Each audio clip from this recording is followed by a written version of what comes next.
Moving on to the BDE award. Protests continue in Iran despite harsh crackdown. Your people are revolting, Sam. Yes. Women like freedom.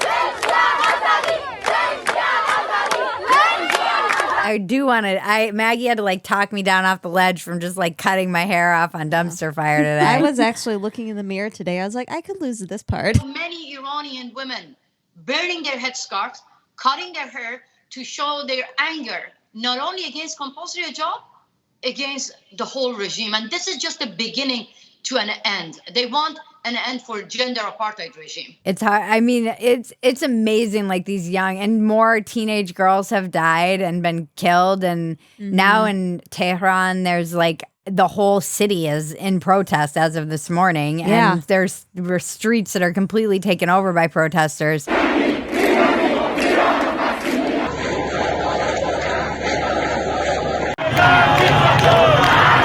Day 22, they're not backing down. And the teenage girls are leading this revolution. It's crazy. The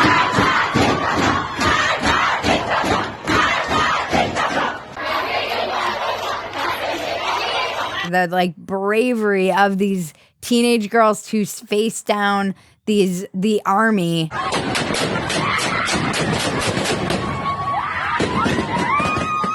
Is astonishing to me. This is what I've been bitching about on this freaking dumpster fire for like, I don't even know how many years now, 3 years, which is the freedoms that we take for granted while they're fighting for this very freedom to just be out in the world with their hair. For years and years, we have been warning the rest of the world about the dangers of hijab police, about the danger of compulsory hijab. We have been ignored. Yeah. And we're over here like, there's no difference between boys and girls. Oh, really? Who's under the hijab? Tell me. It's not boys. That's not who they're making. Cover up. What a waste. If we took all of that energy and put it into supporting the young feminists fighting for their life in Iran. Well, and it's also frustrating because then you see, the U.S. is going to be donating all this money, all these weapons to Ukraine, to everywhere else. But then you've got women and children and men dying for... Right. And the weird silence of the like mainstream media about this story the New is York so Times, creepy. The New York Times released an article talking about, this is because of the economy.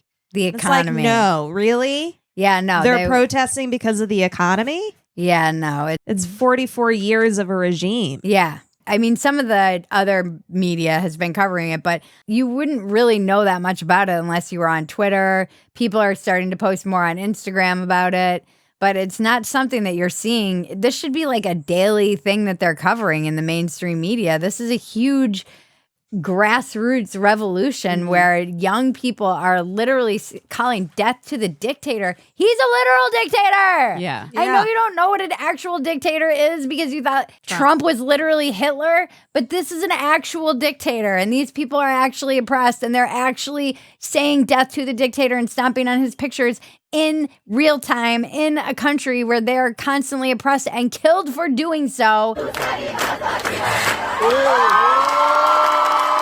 I mean, you've got schoolgirls taking off their hijab, giving a middle finger to the picture of the Ayatollah, stomping on him. It's astonishing. I mean, that kind of courage makes me emotional. And you think of the frustration that's just been building in that younger generation because they know what's out there. They're online. It's not like they're living in a completely secluded island where they don't have contact with the outside world. And they're begging us to be their voices. Yeah, that's all they want. Yeah. They're so brave. There's no like donate money here to help, donate money there. No. It's share our stories. Share our stories. And then at the higher level, these politicians who put on the hijab, the Western politicians who go visit. 4 years ago, I was in the same stage calling all the female politicians around the world that look at these women. They're facing guns and bullets.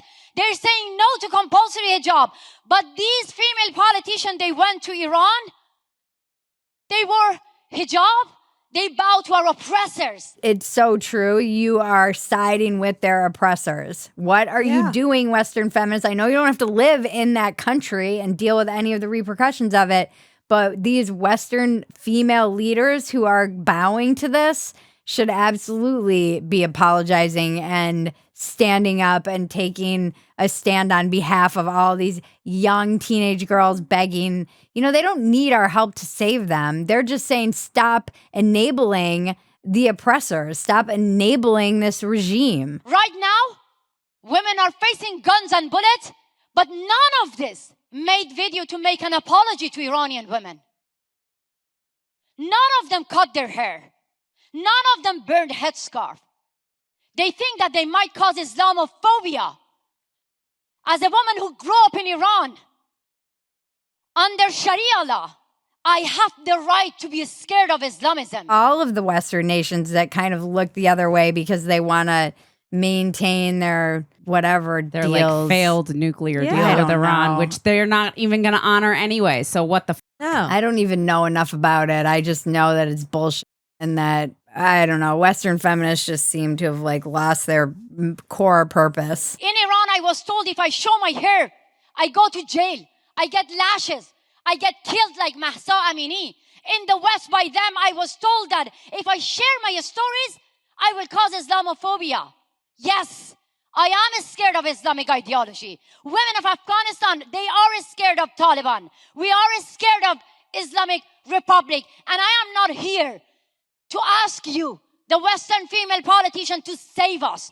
I am here to save you from your misunderstanding of our culture.